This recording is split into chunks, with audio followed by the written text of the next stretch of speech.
Welcome to the 26th Annual Albert City, Iowa Threshermen and Collectors Show. This is a working, moving show, not a museum. This video will show you several highlights of the three-day event held every August, including activities such as threshing, plowing, tractor pull, crafts, sawmill, shingle mill, various horse activities, blacksmithing, flour milling, broom making, homemade ice cream, schoolhouse, quilt show, toy show, doll show, antique car display, gas engine display, antique tractor display, carpenter shop, and much more. During this three-day event, visitors can watch, remember, or learn how farmers before the early 1940s threshed oats and used steam tractors, the big tractors that replaced the steam tractors, and the more modern row crop tractors. The principle of the steam engines was to boil the water to produce the steam. The steam is controlled as it goes into the cylinder to adjust the speed, much as fuel is controlled today to adjust the speed. But if you got up full steam and you got the fire going full blast, producing steam at the maximum rate, you needed a system to bleed off the steam if all at once the demand for steam drops. Each boiler has a pop-off valve that will release the steam pressure before it becomes dangerous. To fire a steam engine is a continual guessing game, trying to balance the fuel input and your power requirements. If you get too much steam, you add water to the boiler, which cools the water and disrupts the steam production. Or you can shut down the draft doors and try to lower the temperature of the fire output. If you're threshing and running a heavy load, you can pretty well get things set so it runs without a lot of attention, except to add a little fuel and water once in a while. Well, this is a 1917 Oxen and Taylor Thrasher engine. Steam engine, traction, sort of pull, and we can use it on the belt. They were used both ways. They're used for sawmills and thrashing machines. It's what they call a 20-60. It's 60 on the belt and 20 on the drawbar. 20 horse. And we burn wood or coal in it. And it has a governor on that maintains the steady speed on its load. We have to use a little oil to keep the piston oil. We got a pump there, but it's very reliable. Its speed is about 230 RPMs on the flywheel. It's a Pickering governor, and that maintains the speed. And contrary to the first gas tractors, this has got a full throttling governor. It'll pull it open wide, the governor at slow speeds or at high speeds. And that didn't come into the tractors for, probably in the middle of 30s, early 30s. That's a valve on the other side. This is a piston you're looking at there. Okay, the piston. The piston is probably about 10 inches in diameter, and the stroke is probably about 11 inches diameter. And you can run it both ways. No, well, what's this piston doing here?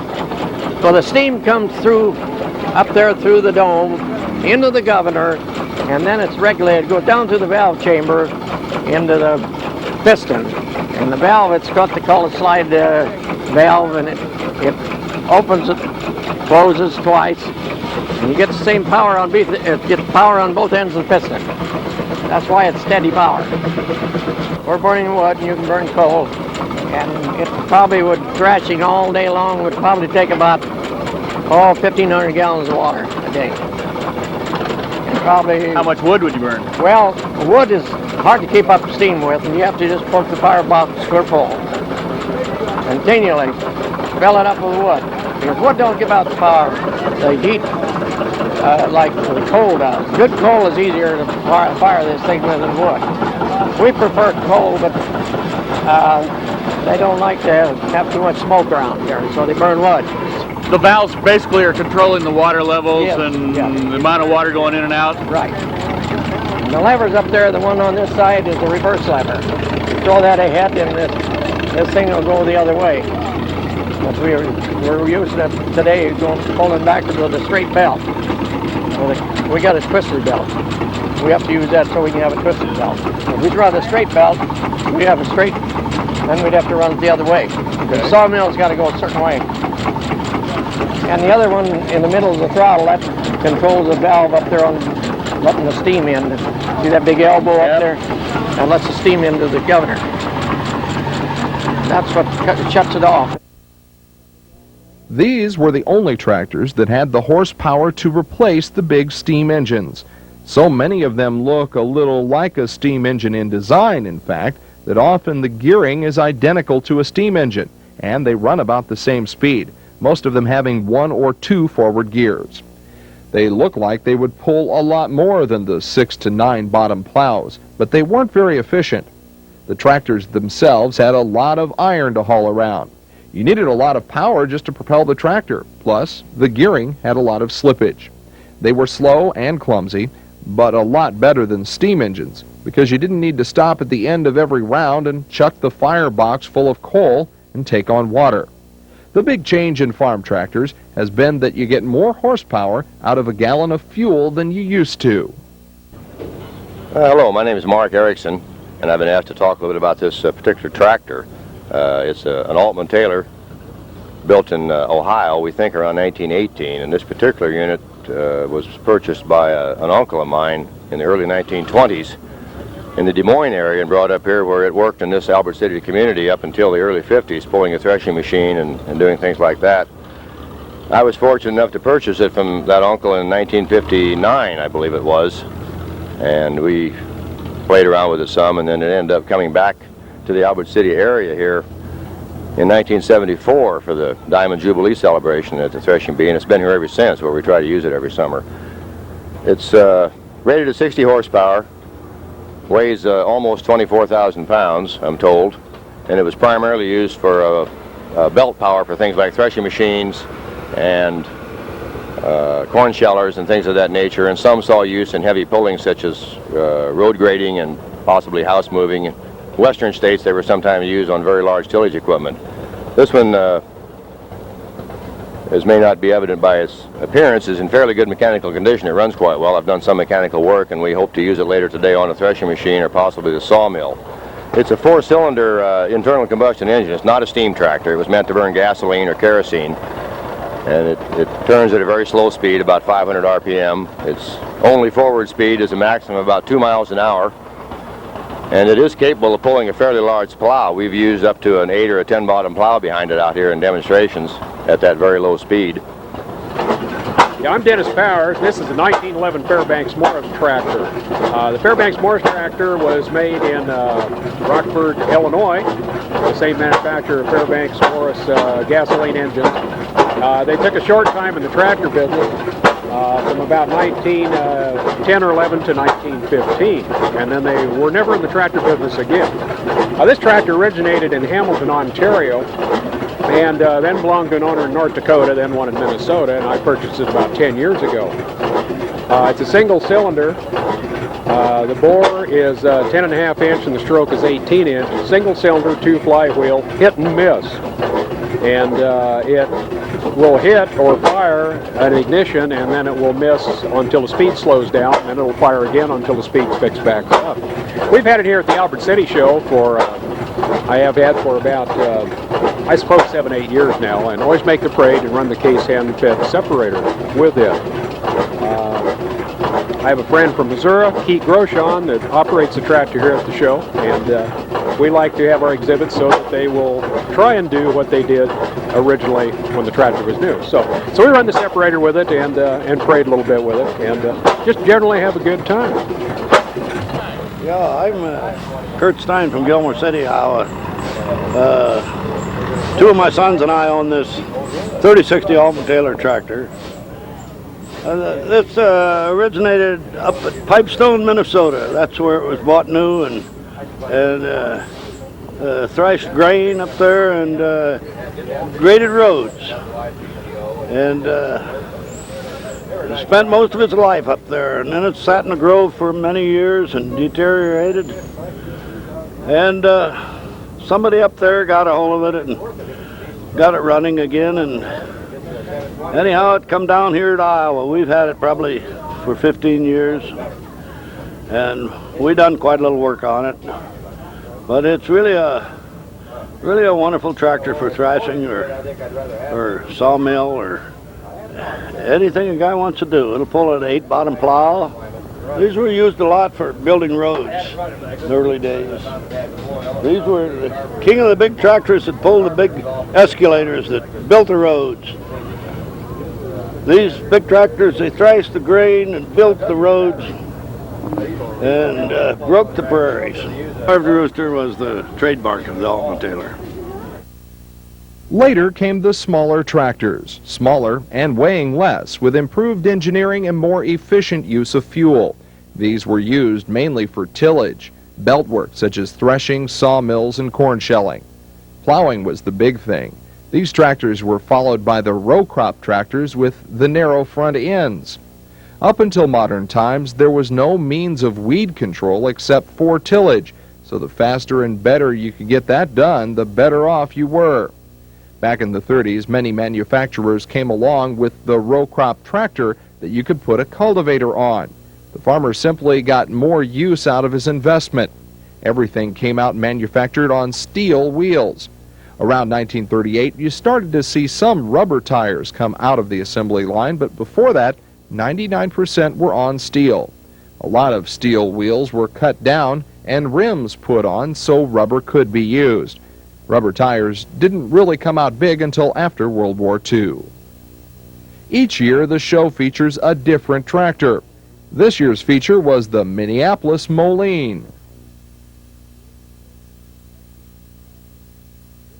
I'm Doreen Wonder. My husband's Leroy, and we live in Galva now. We've lived at Danbury Farm there for 40 years. Moved to Galva 5 years ago. And this is our YT. They only made 25 of them, and the factory recalled some of them, so we don't really know how many there are, but we do know there are 5 left. And they're all over. Some are in Missouri, Texas, and Minnesota, and so on. It's 2-cylinder. It sounds like a John Deere when it runs, yeah. It's a half of a Z engine, is what it is. Well, they made 150 of the comfort tractors in 1938. This is also 1938. Our YT is in 1938 too. But they made a few without the cab, and that's the one we just got restored. We just finished restoring it now in July. And we only know of, I think, maybe 4 others. And most of those are in the first 25 that they made, and the fenders are a little bit different. They're more square than the later ones. They made 25, then they quit, and they made 500 plain U tractors, Molines, and then they started again with the other 125 that they made, where they made 150 total. And those are a little bit different, and they're also, the serial numbers are a little different. The one without the cab is called UTOX, and we know, like I said, we know of 4 or 5 of them. Of local interest at the show were a couple of tractors manufactured in this area.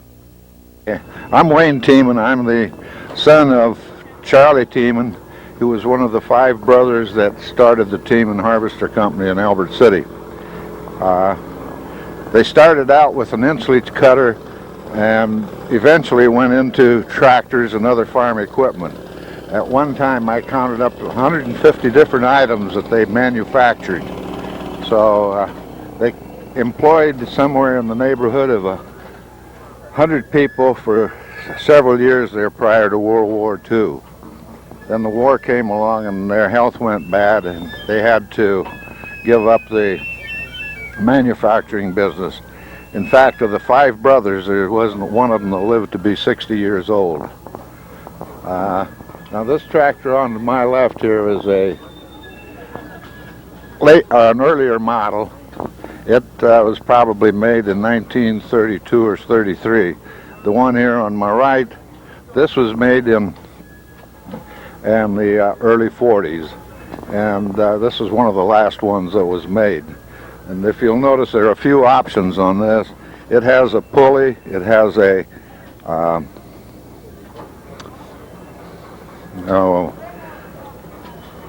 the option to drive a corn picker or something like that. So they're getting hard to come by. They actually started making them in the late 20s, and they were built then until World War II time. This is a Model A engine in these here. They did, however, put a Chevy 6 or a Dodge in some of them. You could have a kit, whatever they wanted. These were sold as kits. The first ones that came out, like this one over here, they sold for $186 without the powertrain, without the engine, the transmission, and the rear end. That was with the wheels. If you wanted rubber tires, you had to pay another $120. Well, that cultivator, that is a 2-row horse-drawn cultivator that has been broken down and the wheels taken off. But they made the brackets to mount it on and the levers to lift with it. So you could take your old 2-row horse-drawn cultivator and mount it on the tractor and go to work. You'll notice that those aren't sweeps like they have nowadays. Those are shovels that would dig in rather than be the sweeps to cut off the weeds. Their biggest outlet was in this general area here. They sold a lot of kits to the dealers, car dealers, that would assemble them, then put their old motors in and then sell them as a unit to go out and do the field work. Well, this is a 1938 PAL tractor, manufactured in Sioux Rapids, and it was in pretty bad shape when I got it, but it got it all painted up, fixed up, went clear through it. As far as I know, they only made 12 of these tractors. There's 2 left in running condition that I know of in existence. One is here in Iowa, and the other one is in Michigan. And as far as I know, the rest are junked. Scrap Iron Man got them. It's a Model A engine, a 1929 Model A engine, transmission with a Chevy truck rear end in it.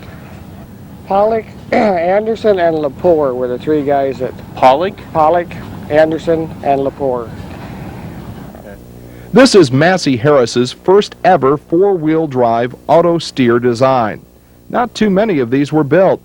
They were clumsy and difficult to handle, but the general idea was sound. The front wheels turned rather than bending in the middle like articulated steering. This one bends in the middle. The idea behind this tractor was that it was the horse to pull all your old horse-drawn implements. The horse was up front, and you could put anything behind this unit that you did behind your horse. The principle was wrong. If you put the driving wheels on the front end of a tractor, there is nothing out front to hold it down. The idea of the rear-wheel drive is that the weight of the engine balances the torque on the back axle. So with a tractor like this one, it was very difficult to engineer traction into the design because the driving wheels are up front. This is a Sears Roebuck tractor kit you could order out of the catalog. The red parts are what you would receive with your kit. A pulley was placed in the front so you could run other belt-driven equipment.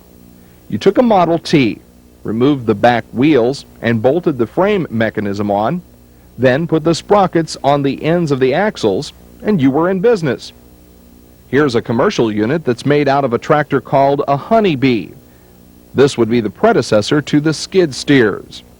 You could take a Farmall A or B and convert it. By reversing the transmission, it would have multi-speeds backwards instead of forward. The axle housing was taken out and bolted directly to the rear casting without a lot of required modifications.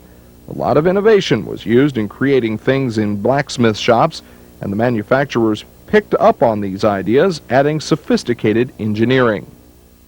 It's a 330 John Deere. Initially they only made 1,091 330s to start with. The red one, which people say there is no red John Deere, but there actually is 5. There's 4 red 330s that were built for John Deere, or at John Deere for the state of Ohio for the highway.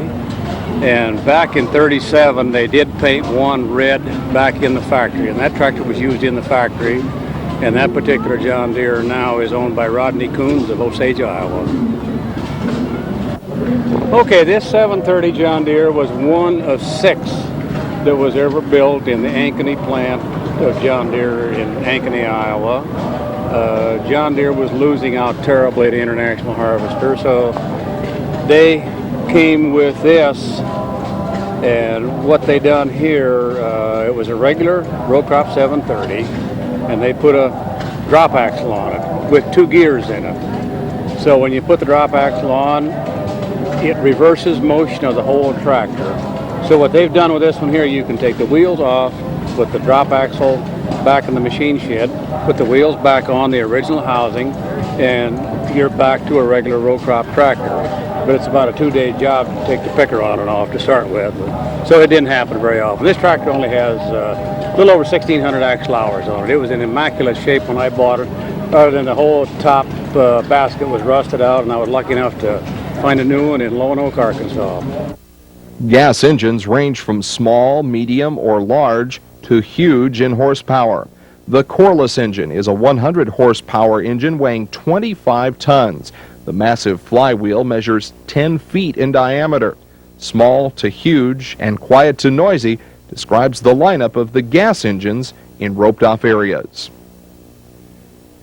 When controlling an engine, you can interrupt the fuel supply or the igniter. Many of the engines are called hit and miss or intermittent spark, only firing once in a while. Rather than governed by fuel supply, the engine was controlled by the spark in the combustion chamber. Under a load, it would fire a lot more often. The big heavy flywheels were used to create momentum. They ran fairly economically, but were heavy and bulky.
The water down in the gas engine.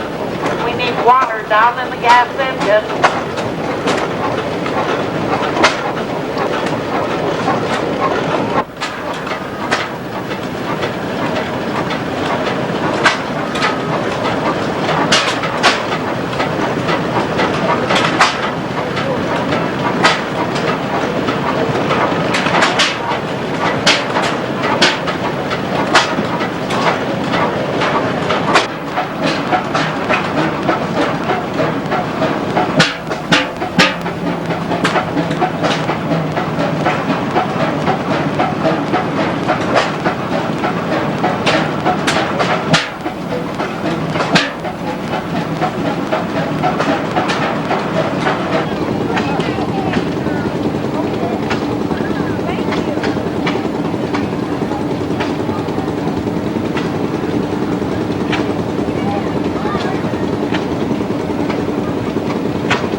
The original gas engines had a non-circulating water tank around the engine for cooling.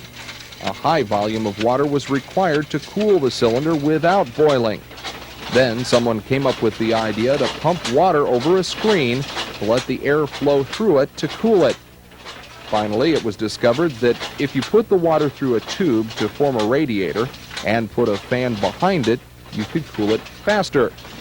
The amount of liquid required to cool an engine was dramatically reduced. The big tractors did have cooling fans on them, but not very good radiators, so they had trouble keeping them cool. One tractor, the Oil Pull Rumney, used oil as the coolant.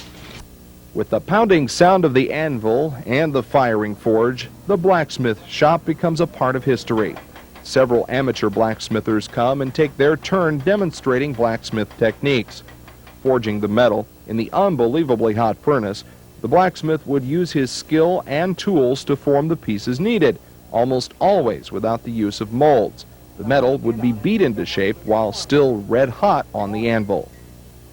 The 1879 District 5 Kuhn Center School was moved to the site in 1977. The Svenska Stuga is the little red house with window boxes, which is a replica of a Swedish cottage.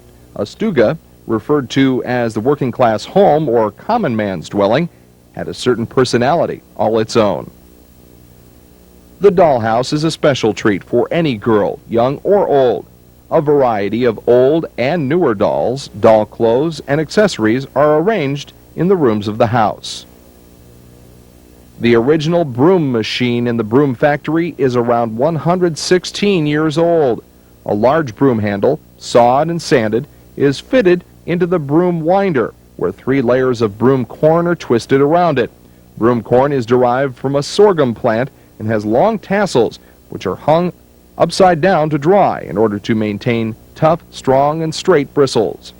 These layers, 14 inches, 15 inches, and finally 16 inches, are hand wound and then wired into place. Next, it is placed on the sewing horse, where the broom is carefully bound together. This is done by the worker with a long, specially designed needle and steel-plated gloves, carefully weaving in and out. A special attraction at this year's show was the working team of oxen. Training steers to work takes a lot of time and patience. Cattle don't officially become oxen until they are 4 years old. They are referred to as working steers until that time because it takes at least 4 years to thoroughly train a steer to work properly under voice commands and under different conditions. Okay, my name is Jacqueline Johnson, and these are my 2.5-year-old Jersey steers. This is called the nigh ox. His name is Jerry, and the off ox is Ben. What we're doing here today is we're in the process of learning to plow. The soil has already been plowed up by a tractor, and we had a guy blade it over smooth for us. What we're trying to do is teach the steers to pull evenly on the chain, walk side by side, and walk evenly through the furrow. And this is something that does need to be taught. The gentleman behind me is Nelson Smith. He's my fiance, and he has been very careful to keep the plow from digging too deep.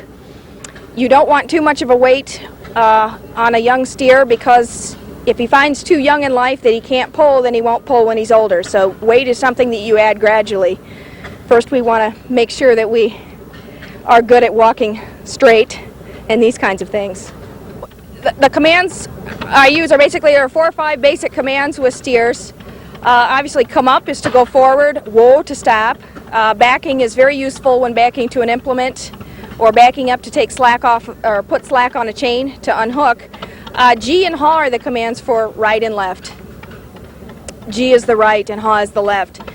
The off steer is usually responsible for turning to the left, and the nigh steer, Jerry, is responsible for G to the right. We happen to be going in, it looks like a counterclockwise position, so he's doing most of the work on the turns. It's much easier for a team of steers to turn to the left than it is to the right. We like to go wide so that as the steers turn, the chain is not hitting against either steer's leg, and that they have plenty of room to pull the plow around. And that again is something that they need to learn how to do with more subtlety than you would imagine. These steers, believe it or not, weighed in at exactly the same weight. And it's interesting because it's obvious that the off steer, Ben, is a little bit higher, taller than Jerry. They're built a little different. Jerry, my 9 steer, is a little heavier.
Okay, here we have a Meadows mill.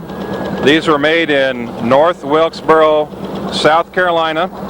The company is still in business. We have checked the serial numbers and talked to the people that have built them. They said this machine was built on July 27th, 1933. Starting at the top, we have wheat or whatever grain you wish to grind. Goes down through the hopper. There's a shaker pan that sorts out the large particles and drops down through the side. On the left-hand side, it'll drop into kind of an auger area. It'll auger into the center of 2 stones. The stone on the left-hand side is called a bed stone. It's stationary. The one on the right turns on the shaft there. The grain will drop into the center of the stones where there's a coarser grind, and then it'll be centrifugally pushed to the outside where there's a finer cut by the stones. And then out this spout on the front comes all the material. The first bucket on the right there, the blue colored one, will have the finished flour, and the pink one on the left will have the bran or any of the oversized material come through. There is 16-inch stones in there. We had those redressed this last March by a gentleman from Missouri. Does it on a commercial basis, and so we've got to know the machine inside and out. We are doing corn, rye, buckwheat, and wheat, and out of the total materials this year, we'll probably grind somewhere about 1,000 pounds. A variety of crafts, such as stitchery, wood pieces, doll making, sweatshirts, pottery, jewelry, stained glass work, and much more have become a big part of the show. Quilts, embroidery, crocheting, tatting, and other pieces of handiwork can be seen in the White House. One of these quilts that was specifically featured this year was the Buena Vista County Sesquicentennial Quilt. There is also rug weaving on the front porch of the White House, and in the house you can see an early 1920s to 1930s kitchen. Children are wide-eyed at the many sights to see at the show. One popular place for the children to visit is the petting barn, where they will be able to see and touch plenty of soft bunnies and chicks along with other creatures. This year's show also included a pedal tractor pull for the children, as well as other activities.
The Albert City Threshermen and Collectors Show has one of the largest participations of horsepower of any show around. A large number of horses arrive each year with their owners to help thresh, pull wagons, provide power for a threshing machine, or to demonstrate horse-drawn machinery. While visiting the show, if you feel a little weary from all the walking around, hop on a trolley or people wagon pulled by horses and let them do the walking for you. The primitive way of life comes alive when a village of teepees and lodges appear at the show. The Cherokee Ridge Runners attempt to bring this lifestyle alive once more. Each family sets up their own lodge where they live while they are at the show. Demonstrations are done, such as starting a fire using a flint and steel or a fire bow. Also, knife and tomahawk throwing and outdoor cooking techniques. The food stands at the show supply nourishment for the exhibitors and the visitors alike. The shiftless Swedes are very popular, especially on a hot day. People not only enjoy the taste of the good ice cream, but they also enjoy watching it being made the hydromatic way. Old-time kettle corn is also a treat for visitors. The sugar corn is not caramel corn, yet it is sweet. As the popcorn starts cooking, white sugar is added.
A large crowd seems to always surround the sawmill.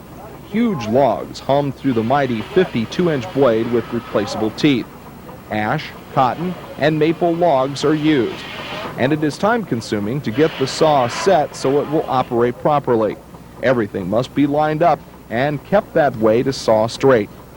Many sawmills like this one would come around every 5 years or so and set up in someone's grove and saw all the logs in the neighborhood. It's quite a job to move a sawmill. Pillars of some kind were needed to set the mill on. A lot of chains, cables, and winches were used to adjust it. The farmers would harvest their dead trees, and when the sawmill came by, they would load them on wagons and haul them to wherever the mill was set up. The unusable cross-cut slabs would be cut up and used in the firebox on the steam engines. They created their own fuel supply while they were sawing. 3 to 5 men were needed, depending on the lumber, to operate the sawmill. The sawyer operates the saw carriage. A lumper carries the boards away, and a dogger sets the log in place for the next cut.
During this year's show, 14 acres of oats were cut and fed into threshing machines. Several sizes and ages of threshing machines were used. The oldest machine was the 100-year-old handheld separator. The handheld separator has an elevator on the back rather than a blower. The blower hadn't been invented yet. At the show, there was also a threshing machine that was manufactured about 1918. And the newest machine at the show was manufactured in the 1930s. The threshing machine is known officially as a separator, for that is exactly what it does. It separates the oats from the straw. Threshing was one of the most important activities on the farm. They used the whole plant. Oats were the source of food for the horses and provided fuel for horsepower. The straw was used as bedding for the horses and cows. It was difficult for someone to own a thresher and do his own threshing. It took so much labor to get the job done. About a dozen people were needed to make a threshing operation run efficiently. They would get together, form a cooperative, and go on a threshing run. Once the steam was up and the flat belt was singing and the machinery was humming, bundles were thrown into the machine. The threshing began.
Well, good afternoon, folks. Welcome to our parade, our 26th annual show. It was a few years before we started the parade business, but we've had a parade for a long, long time now.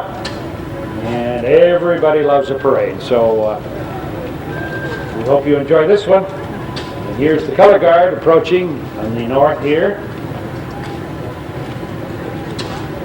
And we wish that you show your respect for the flag as it passes by. That represents the freedoms that each of us enjoys daily. If you don't believe that, just read the paper a while and watch the news. And it's indeed precious possession is freedom.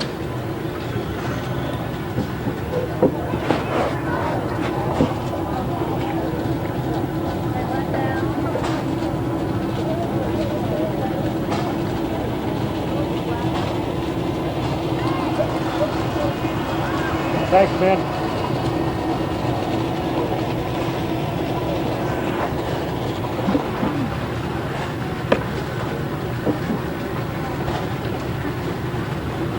Now we have our parade marshal for the year, for this year. And we honor someone each year who's made a special contribution to the show over the years. And this year it's Floyd Meyer. Floyd is our official fixer-upper, gasser-upper, winder-upper, everything. He also takes care of the grounds here during the off-season. So let's give a hand to Floyd Meyer. Thanks, Floyd.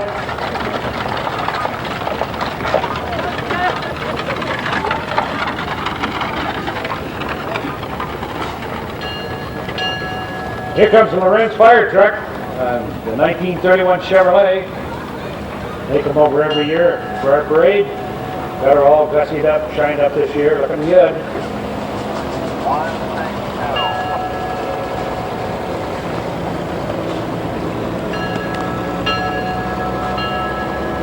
Coming up next is our birthday cake, Iowa's sesquicentennial, and the cake was made by Darwin Lussman over here towards Storm Lake. Made a lot of trips. It was down State Fair Parade just yesterday. And now it's here, and it's pulled by a PAL tractor.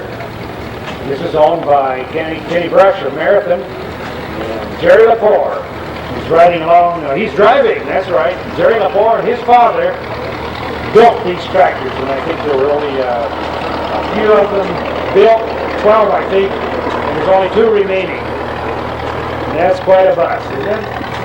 You bet. Now here's our feature for this year. Here's the Oxen. From pulling the cart. These are 3.5-year-old Jersey steers. And Jacqueline Johnson is here from Brighton, Iowa, and that's southwest of Iowa City, about 50-60 miles. Isn't that something? Boy, she's going to be here all weekend and every parade that you're going to enjoy. See them grind corn and plow and all that sort of thing. Here's Erwin Jensen from Palmer with his 1952 Cadillac. Always got lots of nice cars. Martin Schnetter from here in Albert City with a Model A Ford in 1929. He's got an honest-to-goodness horn. You betcha. Here's Marvin Brebner from Humboldt with a 1962 Mercury Meteor, produced in 1962 and 63. This has 195,000 miles on it. Still looking pretty good. In fact, it's still looking real good. Thanks, folks, for coming over. And here's a 1951 Chevrolet pickup owned by Ben Cedar from Meriden, Iowa. And look at that. Isn't that a classic? Yeah. Here's a 1931 Model A wood body. You don't see too many of those. Boy, that's a rare bird. Horace Adams from Humboldt. Look at that. Don't think I've ever seen a Model A built like that. That is a dandy. I bet that's honest to goodness wood too, isn't it? Yeah, no plastic. Here's a 1960 Corvair. This is the first one bought in BB County. Leon Haar, Newell owns this one. Always been in the family. It's running. Can't hear it. Here we go. Here's Edwin Hodges of Humboldt has this 1928 Model A Ford motorhome. Look at that. Look at this, folks. The original motorhome. Even aerodynamic. Yeah, just gonna lay it down. Here's Junior Halverson from Cedar Rapids. This is a 1916 Model T Ford. 5 seconds. Yeah, bet. Look at that. Oh, gussied up. And here we go. Junior Halverson also has this 1965 Cadillac driven by. Nope, it's not him. Is this Dennis? Hi, son Dennis. Good to have you here. Here's a Chevrolet 1948 Fleetmaster. Don Christie up here in Marathon, up the M54 here at Spit. Look at that. Here's a 1966 Ford Mustang. Darlene Prather, Spencer. This was a real popular car in its day. It still is, as far as they go.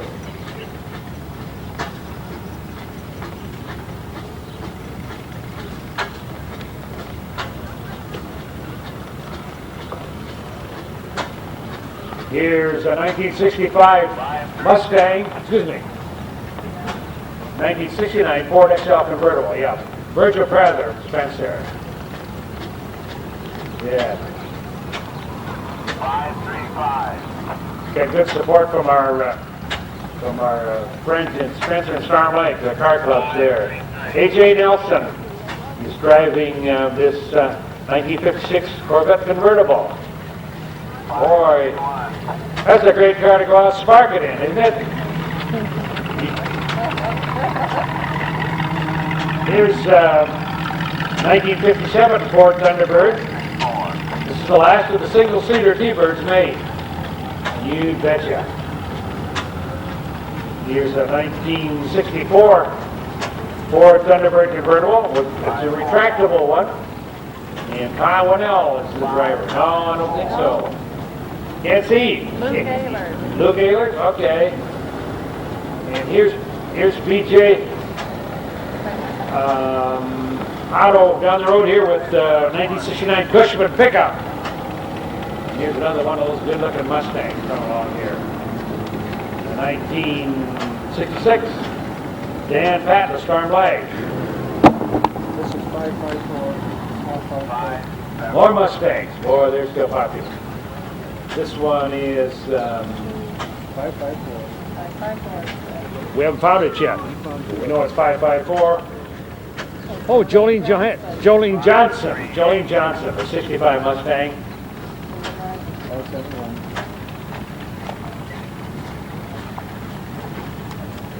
Here's an Oldsmobile, 1968. Denny Smith, over here at Rembrandt. Oldsmobile convertible, 1968. More Mustang. This is... Give us the wrong one, 573. One number off. 573. Well, we're going to get it here in a minute. Oh, yeah, Doug Zipker, Sioux City, Iowa. The 66 Mustangs. We did. We love, we can adore, we know that. Here's Bob Loving's Chevrolet pickup, or truck, 1938, one-ton truck.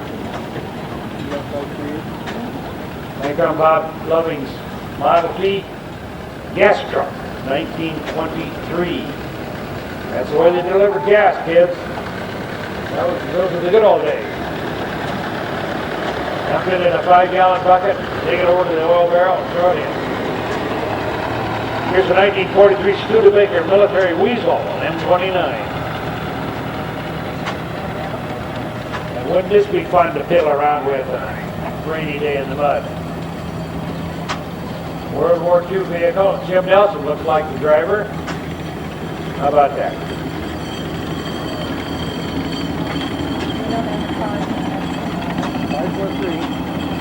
Looks like Everett Danielson driving a Jeep, World War II Jeep.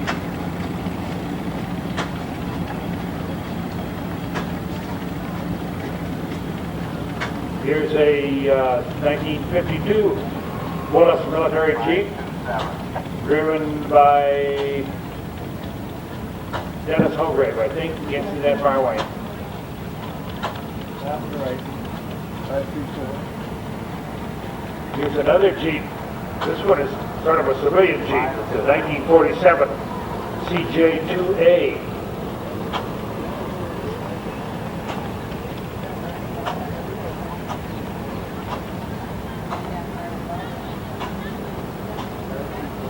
Arnie Balder's the driver today.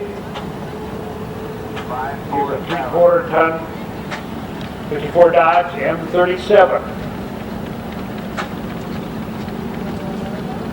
Roland Norton's the driver. Here's an old ambulance, a 1951 Dodge M43 military ambulance.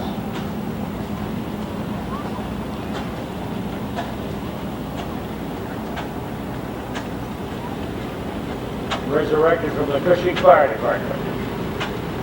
556. Here's a 1942 GMC CCKW Army truck, 6x6. Owned by Palmer Olson of Storm Lake.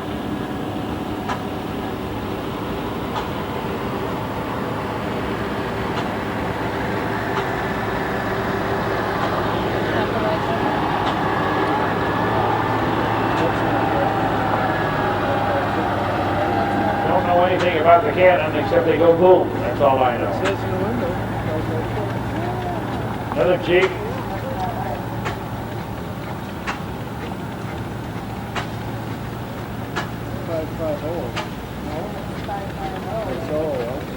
We're not too sure where it comes from, but Gary Sunbide's the driver. 1942 Ford Jeep. It's not a Willys, it's a Ford.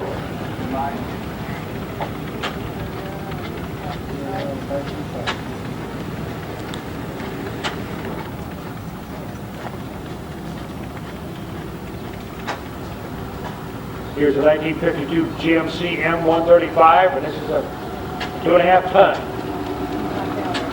2.5 tonner.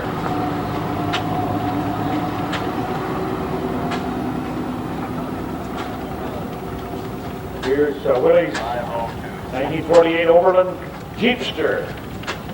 A Willys Overland Jeepster. Larry's got a little miniature mailer on the back of that truck coming there. He wants that mentioned. Here's the old International KB6 truck, 2-ton truck. It's owned by Larry Clausen of Marcus, Iowa, and that truck was in this community for many years, owned by Melvin Nobla, and he did a lot of corn shelling. I don't know, any Evans corn sheller on that? Little baler in the back. See the little, notice the little baler, little green John Deere baler. That's what you call a hand operated. Pretty clever. Here's Robert Beckler of Sac City with a 1938 Farmall F-14.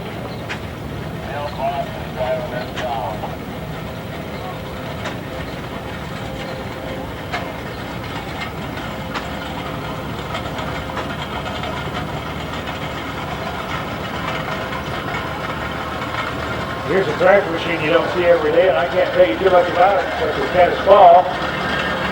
Probably 22-inch.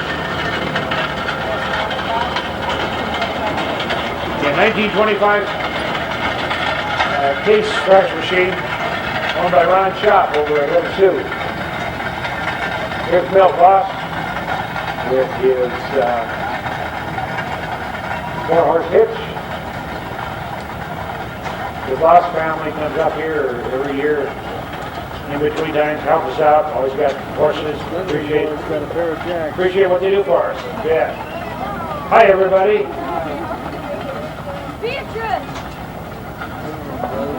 There's Lingman Brothers with some mules. Hi.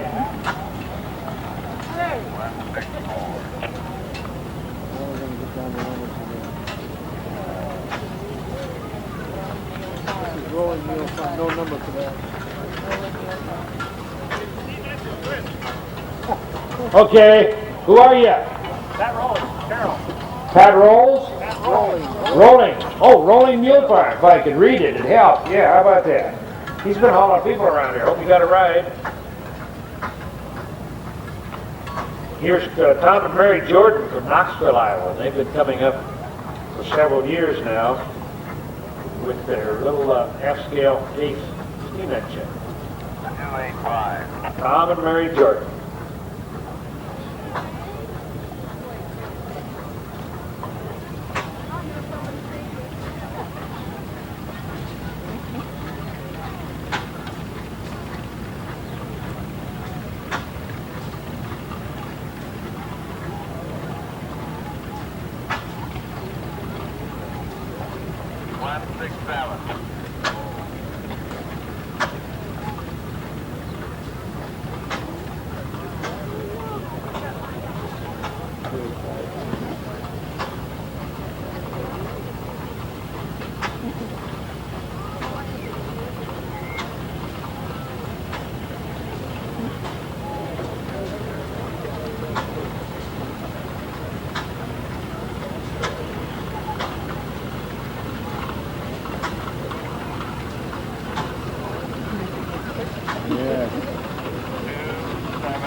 Run a little low on steam, Tom? Lost the steam. Lost your steam. You want us to push? Okay, here's a little garden tractor. It's over here every year. Larry Johnson, Pomeroy. It's kind of a homemade thing. 8 horsepower. Bobcat, Motley parts.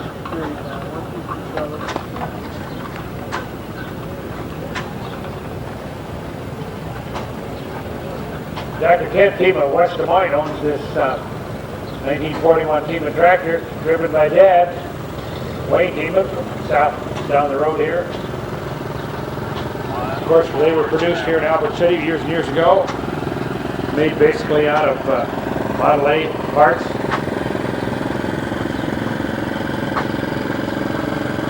They kind of custom build these tractors, put on them about whatever you wanted. Okay, 147.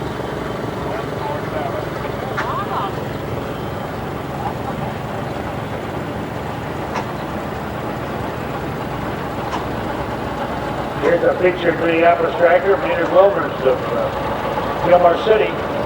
One of 80 made in 1962. Minneapolis Mowing 704. Front wheel assist and everything.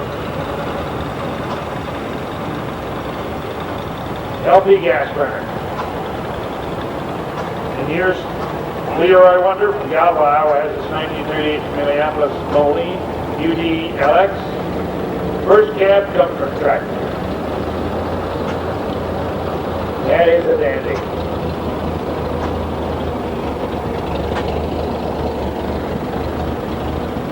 Oh, you take your girl to town on Saturday night with that one, couldn't you? Yeah.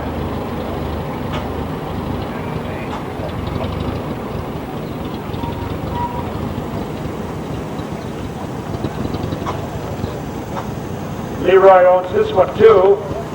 It's a 1938 Minneapolis Moline UTOX with an open tractor. In other words, the same thing as up front there, but no cab. This was really roughing it. Really nice unit.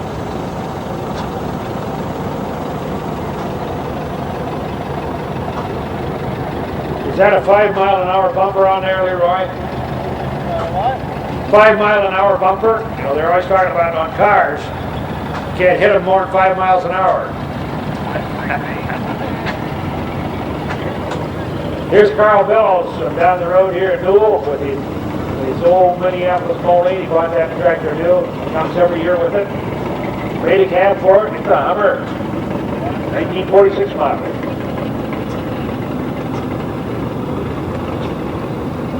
Here's a Minneapolis New 203, as you can see.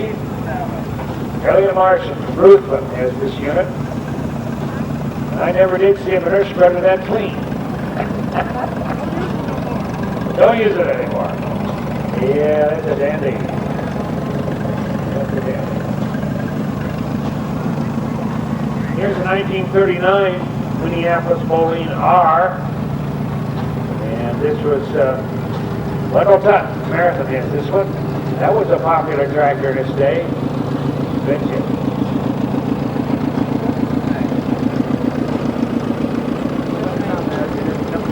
Here's a 57 MM5 Star. That was a popular tractor too. Everdeo. Fremont, Nebraska owns this one. 1957. Looks like he does a little tractor pulling with that once in a while.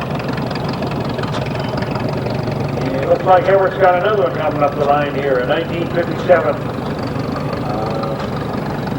Built from 1938 to 1957.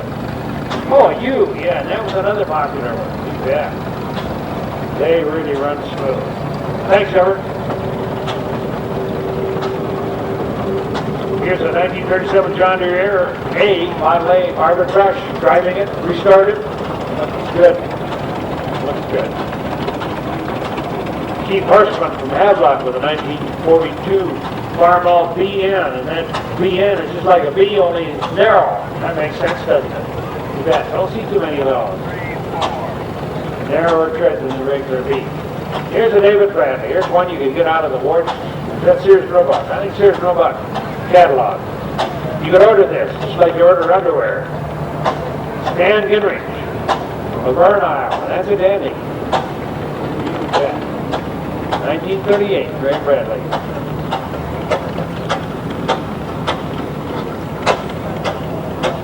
Here's Dennis Powers, the infamous Fairbanks Morris. We're featuring Fairbanks Morris engines this year. And he stores them here all year, every year. And single cylinder. Notice the cooling apparatus on the front.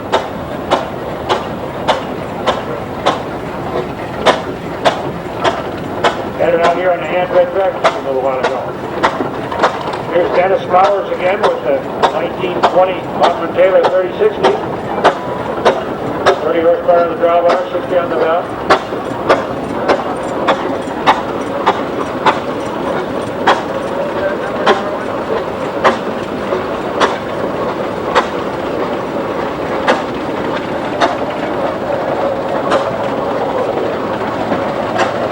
Thanks, Denny. Here's Kurt Betty Stein of Gilmore City, Iowa. That's his 1958 John Deere 830 diesel. The largest two-cylinder tractor John Deere built. Okay.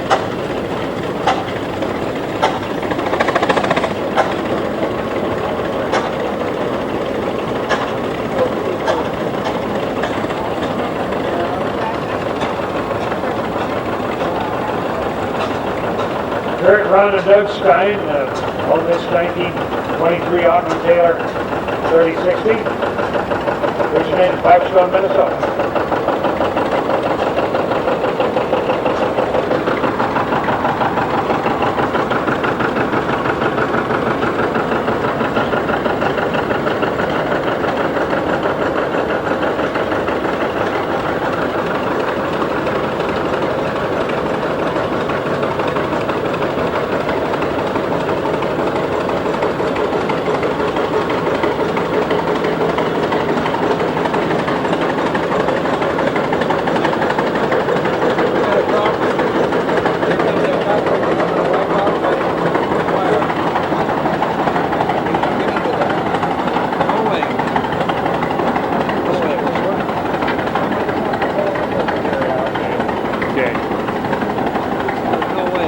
Okay, here comes Twin City. It's a little bit different animal. 1916 Twin City 4065. The Stein boys own this one too. This is left at the threshing site. And we got a little problem coming up because he's going to wipe out our sound system. So that's the next one down the line, I think, installer. One of them anyway. We'll see if we can avoid that. These old tractors stand up quite a ways. Most of these large tractors are stored here all year long.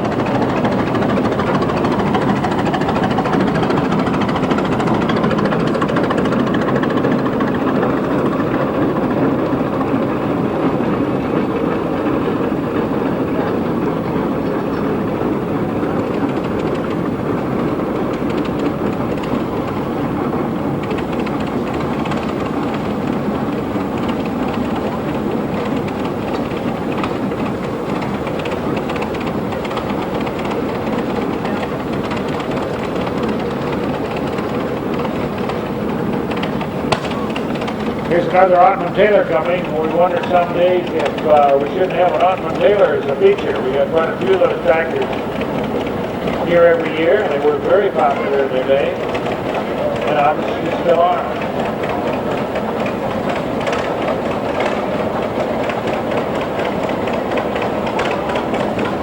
I'm going to put it down when he gets up there. You can lay it down. Oh, yeah, sure. This tractor is this.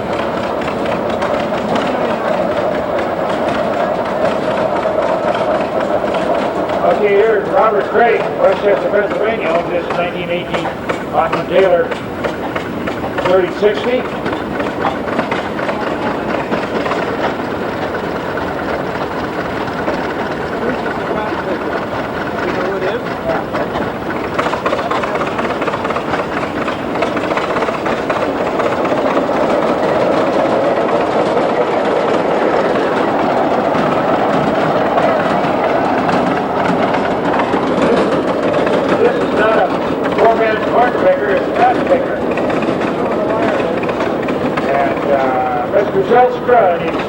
Infamous cotton picker. That's quite a plow. Look at that. It's number 30 John Deere. He comes from Alva. Let's break this out of what? Texas? Louisiana. Came out of Louisiana. See, it's a 730 John Deere driven backwards. So he got out of Louisiana. They started. That's the way they did cotton. Oh, here's the Shelby boys from Sac City. Been here a long time. 1930 hard car, 2850. Nice ball. This tractor's been here for sure ever since it began. Shelby Incorporated again owns this 1929 from Army Deering. It's son Ted to the hill. Here's a field marshal coming up. 1947 model. Jim Waller from Walner from New Ulm, Minnesota. One cylinder British tractor.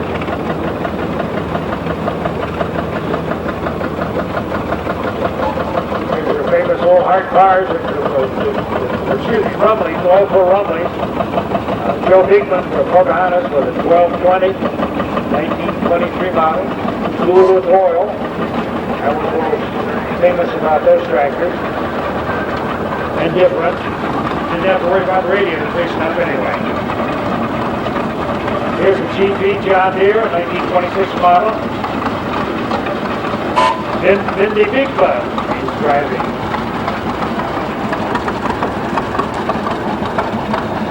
Here's the Townsend tractor, here every year from owned by Howard Hubble, Brandon, South Dakota. We changed owners here, I believe, since last year. 1918 Townsend, 1225. Built to look like a steam engine, but runs like a gas engine.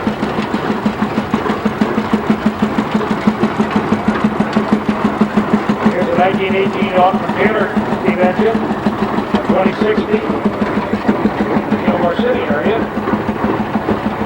Howard Mickelson, Chuck Benson, and Jake. Knows how to run the horn anyway. And that steamer's been here a long time. Still running good.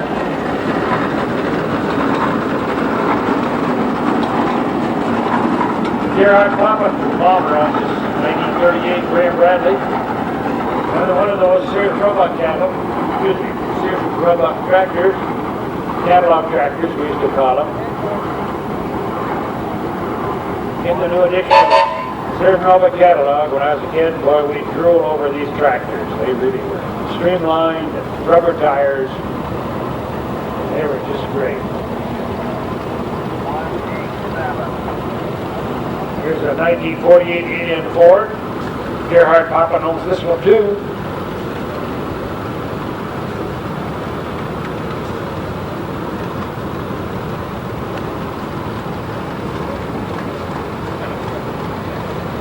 Todd Peterson from Palmer, Iowa owns his 1944 Model H. Boy, they sure got it fixed up nicely, don't they? Here's a 1937 John Deere A. Brian Peterson from Palmer owns this one.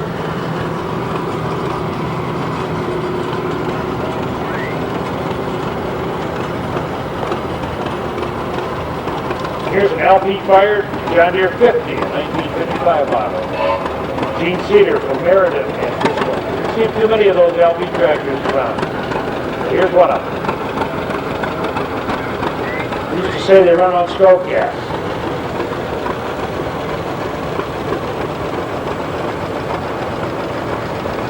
And Gene Cedar also has this 50 John Deere straight gasoline burning tractor.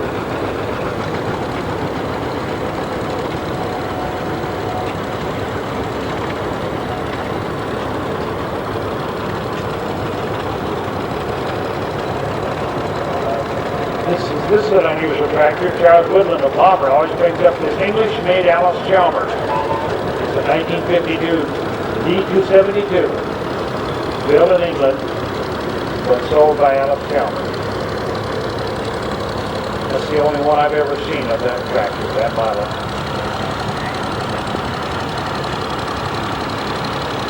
(1948) IHH. Ed and Kevin Arnold from South Sioux City.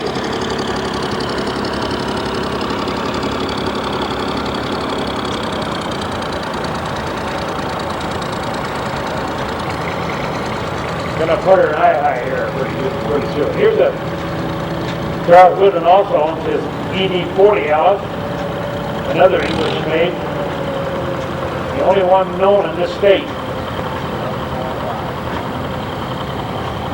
ED40, another English tractor. They have a different sound than the ones built in this country for some reason or other. Here's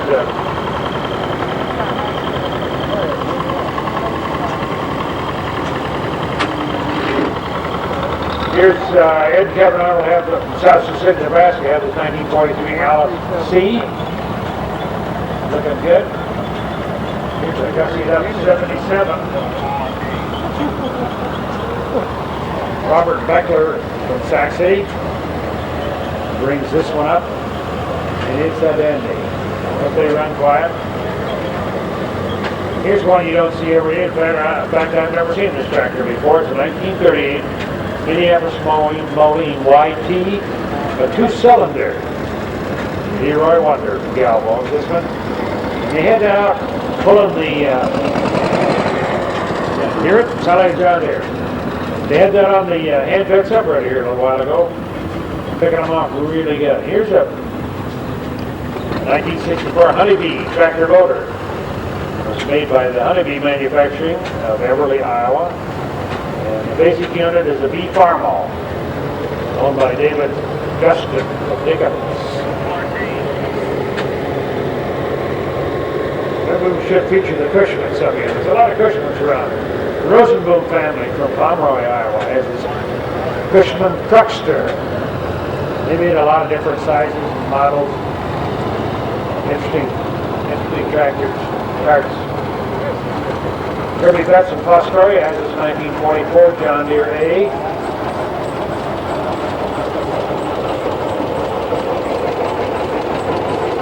He also has the 46B. Kirby Betts, Fostoria.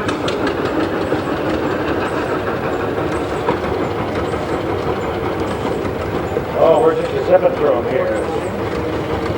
Dave Hummer from Pocahontas with a 720 diesel. No, we're... Yeah, it is. Yeah. 720 diesel, electric start.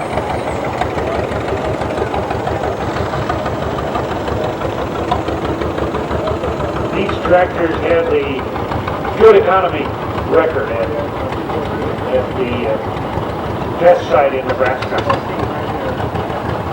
Real economical. Steve Hammer from Dakota City again with a 37B John Deere.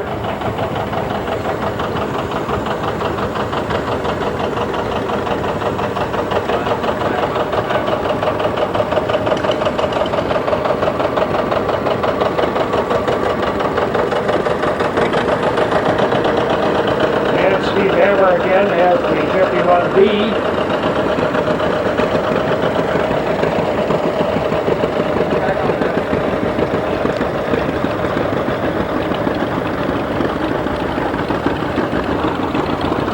Timer over this this Alice Chalmers UC 1939 model. Not too many of those around anymore.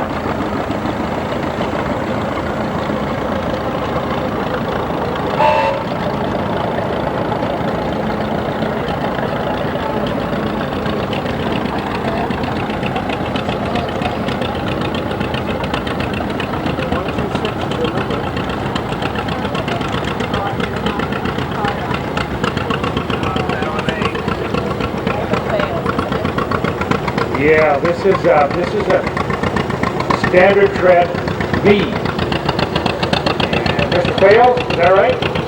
Got it. Glad to have you. That's a dandy old unit. Here's the old famous 44 Massey, 1951 model. Darwin McConkey. Hi, Darwin. From Alta. A lot of those, Bill, I'll tell you. Here's a 1928 B John Deere. Brandon Dahlstrom is driving today. Yeah. And Farm All. Owned by Warren Long from Cylinder, Iowa. 1927 model. Here's an old B. Don't have a number on it. That's a late model. Got that cast iron grill.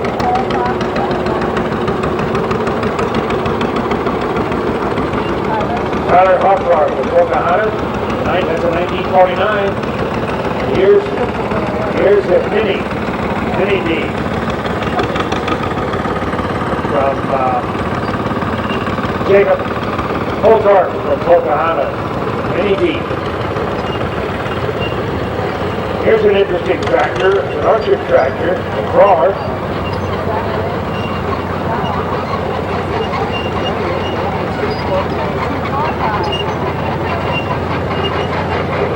Go out and do your grapes with that, right?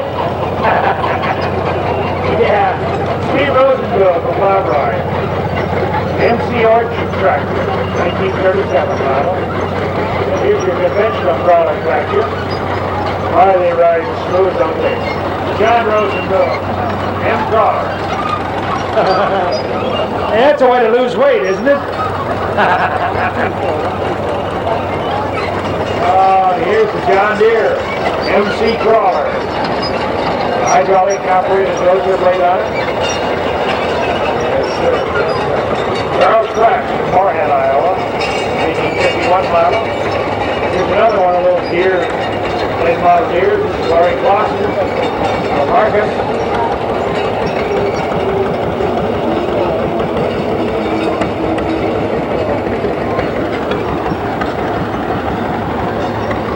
Bob Becker from Snack City again with, I guess that's called Beechler, I'm sorry. 1947 McCormick Durian W4. Remind me to say that name right. Okay, Beechler, sorry. Here's Kevin Olson's 1960 John Deere 730 diesel. Lives right down the road here at Smith. Here's the 630, also owned by Kevin. 1950 model, 59 model, excuse me.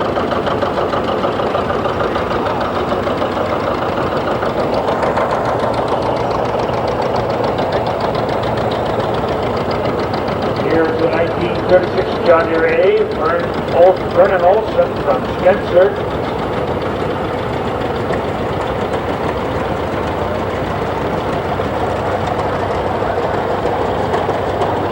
The old six-cylinder, excuse me, this is the four-cylinder. Gilbert, 1926. Robert Strandberg from Rockmont City, 1926 Gilbert Super 4.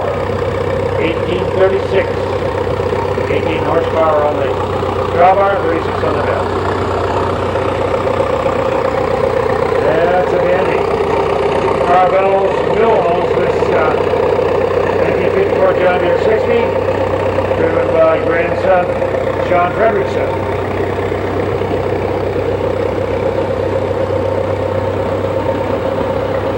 Richard Larson from Canerum has this 1936 Oliver 70.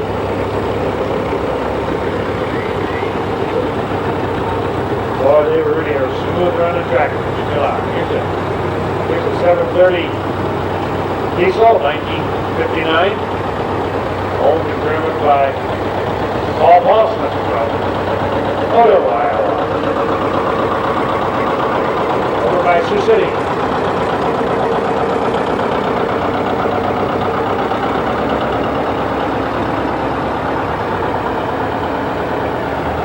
Here's a 1960 Ford Extra. And Alan Fiala of Webster City owns this one. You could go out and blow the leaves off the sidewalk with that, couldn't you, in the fall? That worked pretty good, wouldn't it? You don't need to buy any of these blowers now. You can just take that extra out there, blow the sidewalk in the driveway right off. That's an English built tractor, by the way. And Friday, Abby, Aaron, Ashley, my daughters.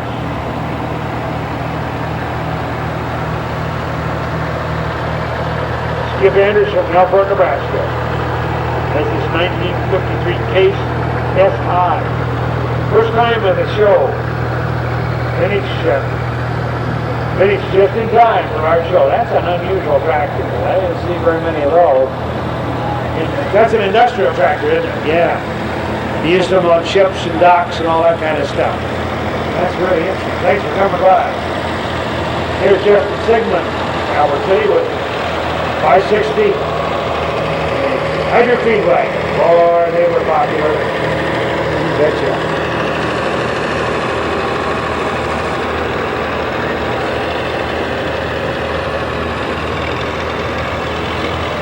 Steve Anderson from Webb has a 350 Farmall. Diesel. There weren't a whole bunch of those around either.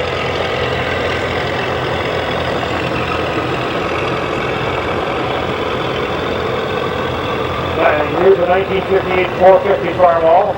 Tim Jondo from Manson. He's got this one. He used to come putzing by here in his little Alice Chalmers. He must have traded out. More power. Yeah, you bet. Justin Rasmussen from Rockwell City with a 1949 Farmall M.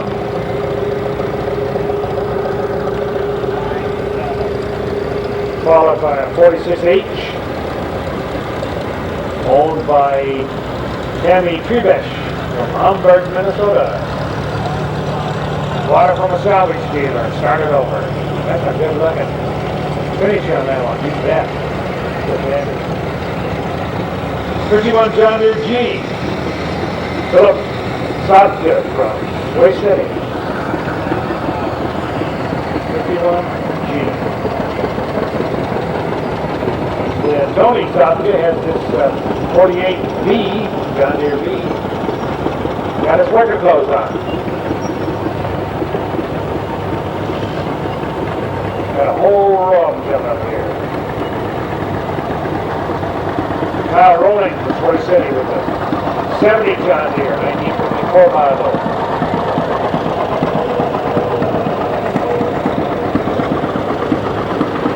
And an Armada. Robert Dobson from Troy City in 1952. The pony start.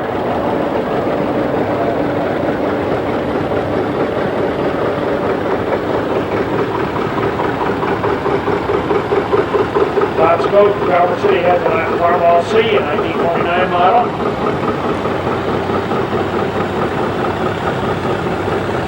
And John Lanning's 49 Case BAC. Has it in the parade every year. Still looking good. All shined up. Here's our newest board member, Dale France. He's got a 420 John Deere. Is that right? How do you keep that log chain straight? He's pushing. I haven't figured that out yet. Here's a 37B Orville Thayer from Rockwell. And a big corn shelter. Hey, that's the end already. Well, folks, thanks for coming. Stick around. We got lots of homemade ice cream left. And have some supper at the Threshermen's Cafe. And starting at 6:30, we're going to have some excellent entertainment for you. Mary, Paul, and Maury are going to entertain you. I'm sure you'll enjoy that. It's a nice evening. Just want to stick around. The show will be over before dark, and you still have plenty of time to go home. The craft building will be closing at 6 o'clock, but you got a few minutes left. And we sure hope the weather holds. We enjoyed today, and we hope you did. And we hope to see you tomorrow. But if you can't come back tomorrow...